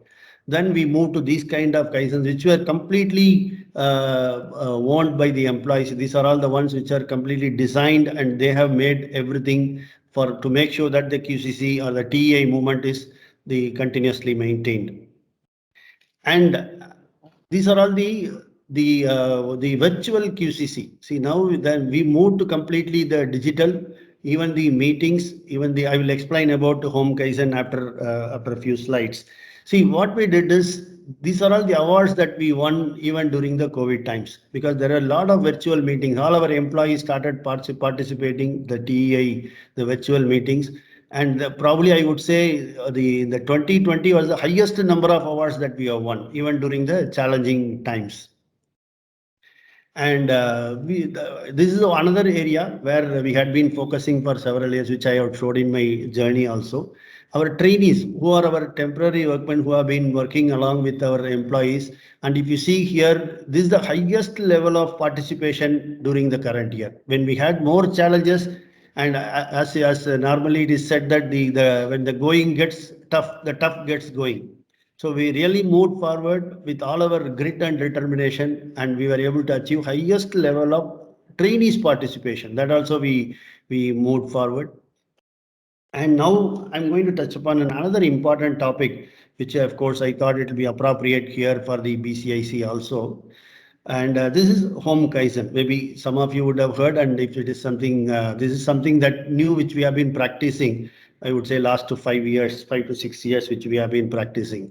Because we had challenges in home Kaizen also.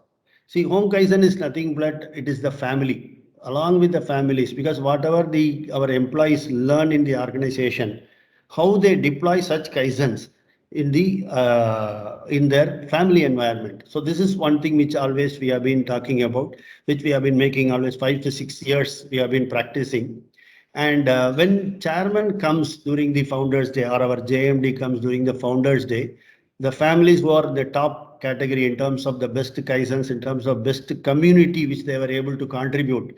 So they will come and they will explain it to our chairman. What did they do? What are the achievements that they have made? And I will touch upon some of the areas. This is the pre-COVID.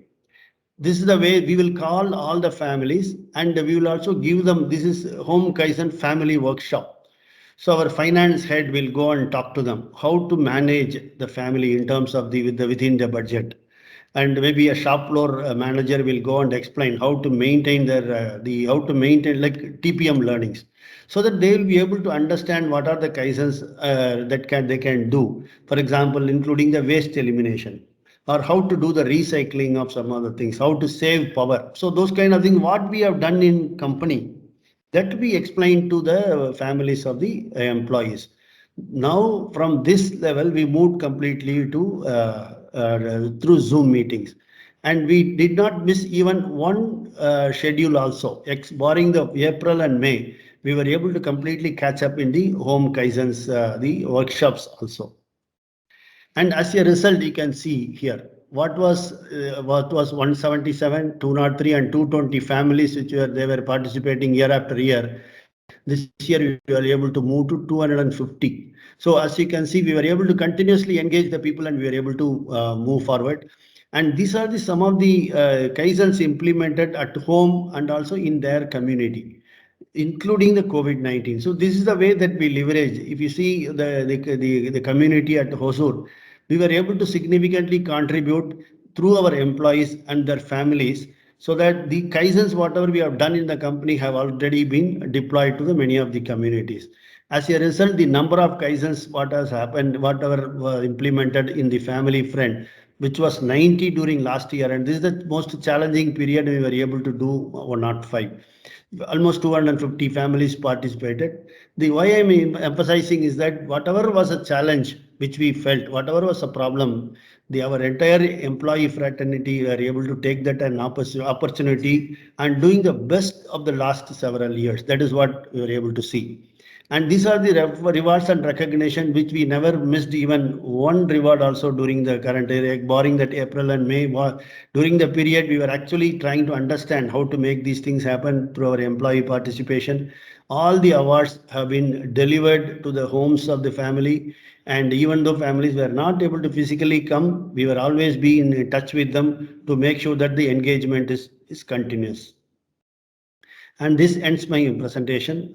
Thank you very much. Thanks for the opportunity, Mr. Prakash, and the entire BCIC team, and also to Mr. Devarajan. Thank you very much, sir. Yeah, thank you, Kannan. It was a very, very interesting, very well arranged presentation of yours, very clear. Thank you very much for the clarity in which you have mentioned, and how, including the COVID time, we have surpassed many of the target. One thing which I learned also from your presentation today is how we have taken the home Kaizens to a great way. That including the virtual, including the Zoom meetings where people are participating.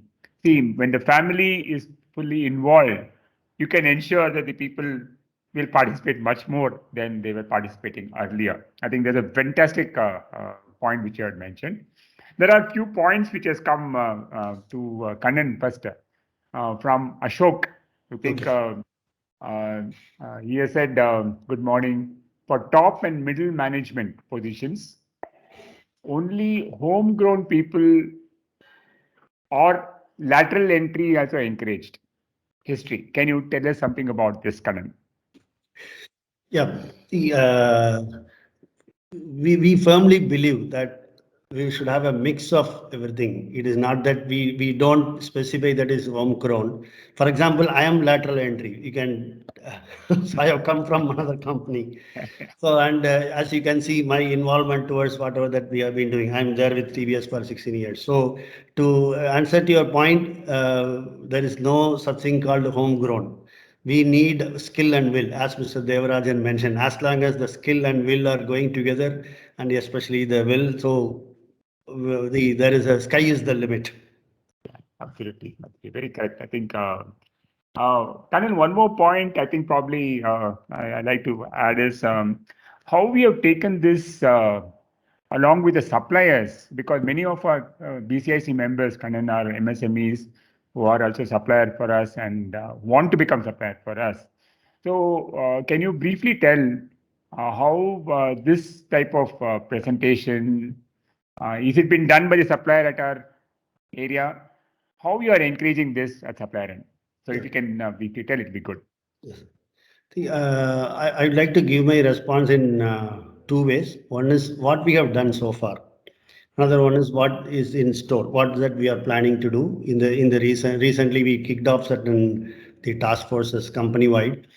What we have done so far is that in every we have a quarterly TEI event inside our company.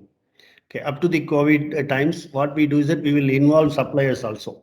They will also come, the top two suppliers, top three suppliers, they will also participate.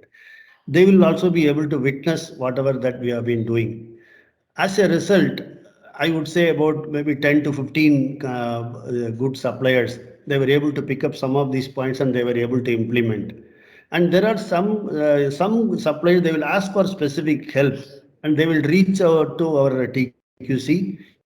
We will invite the TEI team, their top management also, their managers or general managers. They will come here and witness, and we will also make some of our QCC teams to present to them, so that they are able to understand and they'll implement it there. This is what I would say about 20 suppliers who have been rigorously practicing. Other 80% still they are in the process of learning. But now coming to the one what we are currently, we are in the verge of doing it is we have formed a supplier excellence task force company wide. So this team, which has been kicked off about a month ago, their responsibility is to ensure that the TQM, that is the TVS way, is permeated across all the suppliers. So that team will be very rigorously looking at not only the TEI, it will take the entire the TQM philosophy across the supply chain. Yeah, Is what. Excellent, excellent. I think that's a very good answer. And one thing which I found in many of the improvements done by the suppliers, they share with many other suppliers also inside our company. So it becomes a community of implementation of good practices among the supplier end. It's very important that what is done in the company, what is done in one of the supplier is shared with other suppliers also. This becomes a community, like what Shiv Prasad explained. It becomes a community growth. One more question with Anand Ramadurai has asked is, will you be able to engage all employees and contractors during the lockdown period? If not, those who could not be engaged, how did you manage their compensation if no active work is performed by them? Okay, see, one point I'll be able to, the engagement I'll be able to directly answer. Compensation, I do not want to touch upon in this forum because, okay, so I'll touch upon the engagement as I explained to you in my slides also. Our permanent, because we don't differentiate whether it is contract or temporary or permanent and things like that. If any of you have visited our company, we all, even from chairman to our contract people, everybody will sit together and share the common canteen. So I'd like to answer as an engagement to employees. So we treat all of them as equal and all of them are employees. But we had different set of strategies to make sure that the engagement happens. As I told you, especially during the lockdown time, we completely went virtual and we started conducting the home we engaged along with the home for all the employees, whatever I have presented. And during the pre-start, that is the restart readiness, we brought in some of the employees to the factory for taking the ideas and implementing Kaizens, adhering to all the COVID protocols.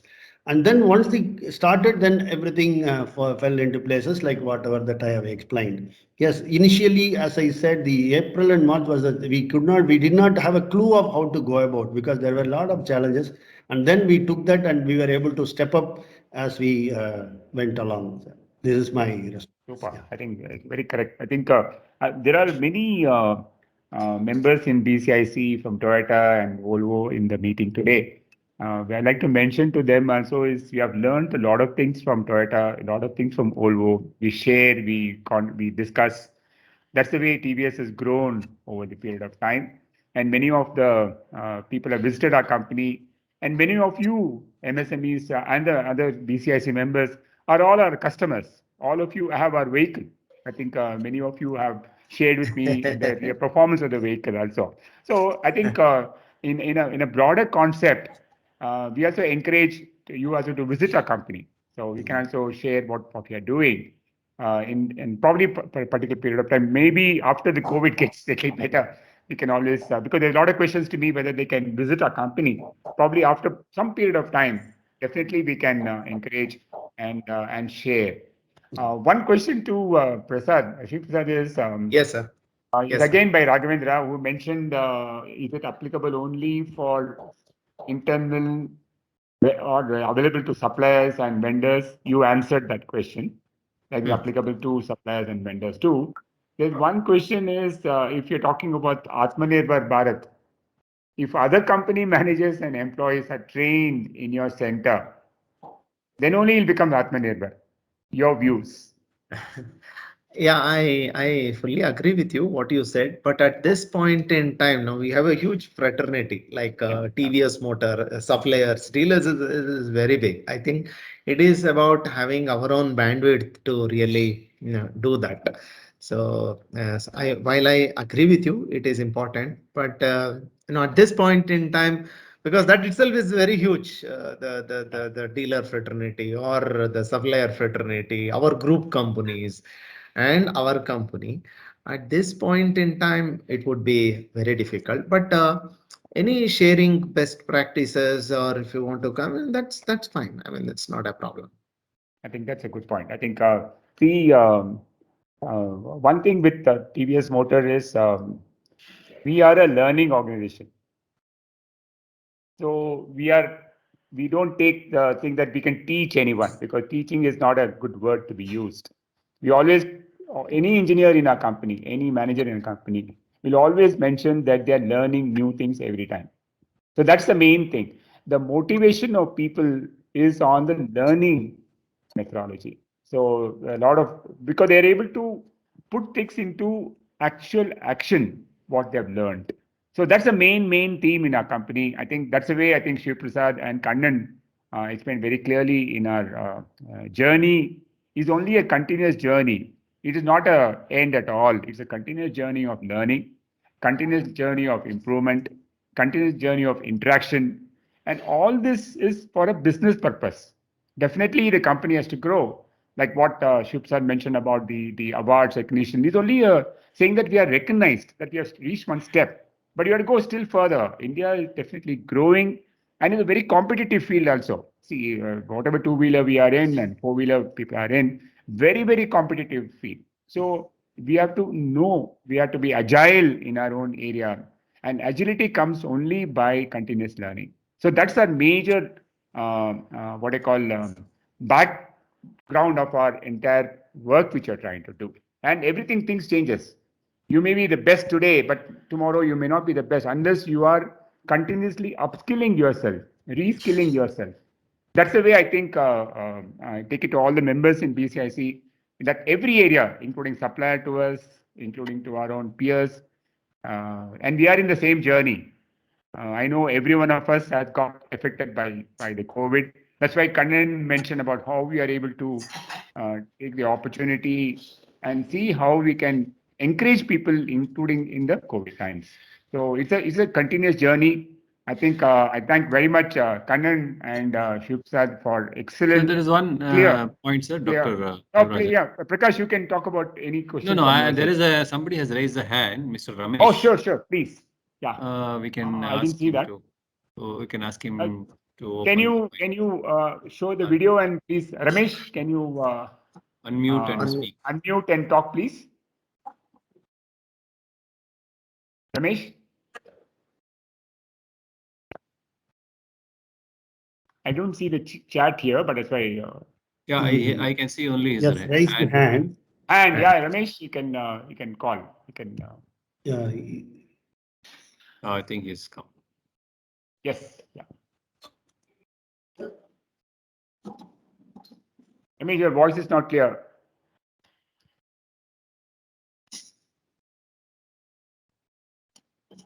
I think, yes, unmuted, but we are not able to hear. Yeah, Prakash, any point from your side? Yeah, thank you very much. I think just I have while I was just keenly listening to these things, and now we see that these what we call as a VUCA world, what we say, which earlier was just only words, but now we are experiencing it Reality. really. So in that context, how are you looking at, for example, whatever you plan for a 3 to 5 years term is not going to be even valid even for the next 6 months. So how do you actually look at it? Of course, I do understand that the functional specifics, what you mentioned, may stay for a assuming the kind of products which we are going to come out. Maybe there will be 30% which may require the similar functional domain experts required. But going forward, maybe already you're launching electric vehicles and all that. So are you making a shift in your entire training and training modules and methodologies and all that? Yeah. Actually, like I think if you see, there are three sets of actions that we are doing. Say we have also sort of discussed and we have created the core teams. Through core teams, we have identified what are the future domains. Like even if EV, Devarajan sir knows if it is advanced manufacturing, we sort of like product engineering, be connected or autonomous. No, we have identified what are those broad areas of domains where we need to develop the expertise and skills. So correspondingly, we have started working with the universities in all these emerging areas, be it connected, be it not autonomous, but for sure electric and all that. No, we have started working on those domains, working with the universities. And also, like we have also started creating the level 1 courses and all in these areas, be connected, sensors, IoT, or electric. No, we have connected all the foundation courses have all been created. So this is one thing. So this is again coming from top where like our organization is heading towards and what kind of a skills, what kind of a domains, correspondingly what kind of a skills. So this is coming from top. And another thing that we are going from bottom is what we are trying to do is we are trying to create teams again. So like curated contents. Like today ocean of knowledge is available to you, but it requires somebody. Suppose if I want to say become an expert in say connected, I will completely thoroughly get lost because so then like how to create curated contents in those areas through set of teams. That is something that we are trying to do. So that is coming from bottom, like so amongst the people how they can really curate and come out with the content, and then like in fact going further. So these are all in the plan. Maybe another 5-6 months it will take shape. Like for example, so suppose if this is my interested area, like these are all like Netflix gives recommendation, like that. No, these are all the movies. So like that we want to create with some rating. So that is what we are working maybe. So that is coming from bottom. Another thing is like our higher study, so like we have a continuing education program. So they are now completely aligned towards the future domains only. All are towards the future domains, no traditional conventional courses. So, and then at any point in time, we will have about 20 students who will be studying in ARC and US, sorry, not US, in UK, other universities. So they also are in touch with what is really happening in the world, and yeah. they bring that. These are broadly the three Just, areas. I think it's very interesting because I think this model, very few companies have adopted, whatever you have said. Just one question in the current context, people, of course, right now, COVID issue, there is a lot of apprehension, the loss of jobs and all that. But by a normal condition, what's been the attrition rate? I mean, just wanted to know because I think with so much of inputs you are giving, probably attrition rate should be zero. My image. What's your Zero is very aspirational. It is definitely no, not no, zero. I just Yeah, say, There will be about, I think, about 8 to 9%, maybe there. And sometimes, no, there will be some spike that happens, and then and in some pockets it happens. So right. otherwise, Thank you. it Thank you is very in much. control. Just one question to Kannan only.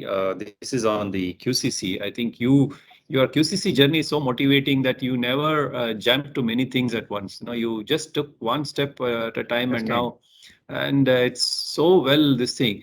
At some point of time, probably in your QCC, when you are choosing the themes and all that, uh, what happens is usually the people who have formed the teams, there is a feeling that they have to solve their own problems. You know, most, for example, ergonomic issues. So, but it may not come as part of your the project themes which you have listed. So, how do you handle that situation? For example, there is a thing which comes, no, we want to solve this problem. I'm suffering, or the team of people are suffering in the shop floor because of this. We would like to do a kind of a project in this. How do you handle this? Maybe it is slightly contrary to whatever that you have explained. I'll tell you why I'm feeling so. For example, the ergonomics issues, because our QCC teams identify such things also.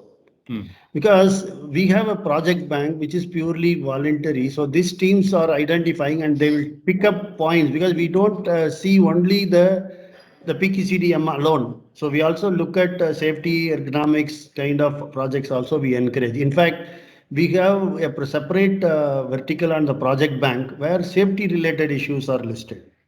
So we have separate criteria evaluation only for the safety projects, and we also have in our VCS tracking how many safety related projects, how many ergonomics related projects are done. So we encourage such things also. Right. So I got your answer. Thank you very much. I think it was very fulfilling and a lot of, in fact, I think it's an excellent model because I think you have done your this, whether it is QCC or employee engagement and all this kind of training, it's done like a very, very professional, as I think Shiv Prasad and Kannan put together. It's done very, very systematically like a lean production management or a Toyota production management. Excellent. Thank you very much. I think last question is, we'll allow last question from Ashok. He has raised his hand. Yeah, Ashok, yeah, please. Yeah, good afternoon, sir. Anyway, thanks for the excellent presentation. My question is to MN Shiv Prasad, sir. Yeah, this is regarding further to its like additional question what Prakash asked about this EV contents for future training, all those things. In TCAP also we are doing or started thinking about the same thing. Are you doing on your own or you are taking some experts support like NTTF or people? No, see, like, no, always we go with basic level 1, level 2. Level 1 is with our people.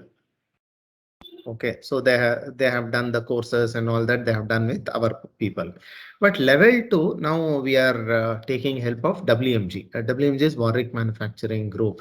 So they have a complete EV lab and setup there. Even during COVID also, we had at least about 120 people got trained in by WMG last starting from last last November to this April. We used to have WMG, and then see all these processes again. No, these courses are not like I will listen, and it is not like that. There is an action learning. There are assignments. In fact, they can attending the classes is easy, but people are scared of assignments. No, so it's very difficult because assignment itself will take a lot of your time and the grilling. No question is straightforward. So, so that is the kind of system that we have. So we have started. Just to answer you, level 1 in-house, we have people, and then level 2 is from outside university. And again, to tell you, like level 1 also, no. So we have so many people we have sent. They have gone abroad. They have done masters. They have done PhDs. No, they become our resources. Like they come and develop and then run the courses and all they will do. I mean, that is how we are trying to work upon. Thank you. I think it's Excellent. Yeah, I thank think you, sir. Very Thank you, clear, thank you. very clear answer. Yeah. Thank I you. think now time is up. Prakash, So 1 o'clock, we'll hand 1 over o'clock. to Prithvi. Before handing over to Prithvi, Yeah. first I would like to once again thank Dr. Devarajan, Yeah, yeah. who has been a mentor and advisor for Manufacturing Expert Committee, and he is also the senior vice president of TVS Motors from Production Engineering function. So I would like to thank once again Dr. Devarajan, and also lots of thanks to Kannan. Amidst his busy schedule, he is able to come and address our BCIC participants and members, and also to Mr. Shiv Prasad. Thank you very much for both of you. Now I'd like to hand over to Before Prithvi. Prakash, one more Yeah. point is Kannan and Shiv said, there are a lot of MSMEs and small scale industries in BCIC. Definitely, we want to encourage, because that's going to be Sure. the next level of Sure, growth sure, for sure. all of us. Second thing, there are a lot of education institutions also are present today in our meeting, both from Okay. RB College, BMS Oh. College. Many of the institutions are Oh, present. okay. So Very we good. are also working very closely with institution industry interface from BCIC. So Sure. it'll be a good opportunity for the experienced people like you to share. Sure, to, sure. See, and then when people come to our factory on internship or on the visits, No, no. you will be able to see the Gemba. We would and- be very happy to do Sure. that. They can send mail, and I Right. think mail is with PCIC. Our mail ID is, Thank and you. it's not a problem, sir. So thank you very much, Kannan and Sure. Shiv Prasad, for an excellent Thank one. you, I sir. think Prithvi. Thank you.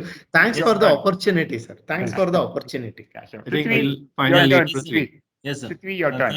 Thank you, Prakash ji, for this wonderful session that you organized today, and one more feather in the cap for you, because week on week you're doing some program or the other for the chamber, which is really very informative, and the members definitely reap the benefit of this. And also like to thank Dr. Devarajan for supporting the Prakash and the team to take this forward initiative. We also like to especially thank Mr. Shiv Prasad and Kannan for taking out the time and doing a wonderful presentation, sharing a best practice of the TVS Motor Company on how the employee engagement has happened during the COVID-19 times. And definitely, most of our members would have definitely taken this part. We'd also like to thank all the participants for joining on a Saturday to join the session. Some of them will be on leave, but still, we look forward for this wonderful weekend. Before we could close this session, there's a small token of appreciation that the chamber would like to give it to you, sir. And we'll ensure that it reaches your either your office or your residence. This is a token of appreciation will be shown virtually as a video from the office bearers and the BCIC and the chair, co-chair, and the mentors of this expert committee. Over to you, Purushottam, for the virtual presentation.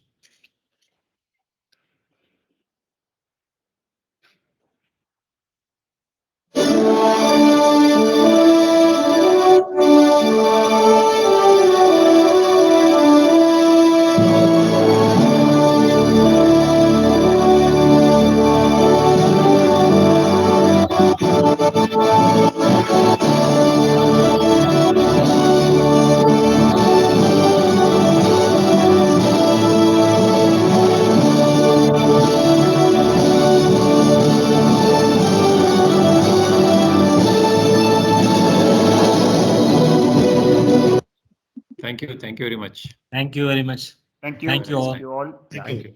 Have a Thank great you, sir. weekend. Thank you. Thank you, sir. Kannan. Thank you. Thank you. Thank you. Thank you very Thanks. much. Thanks. Thank you Thank all. you. Thank you.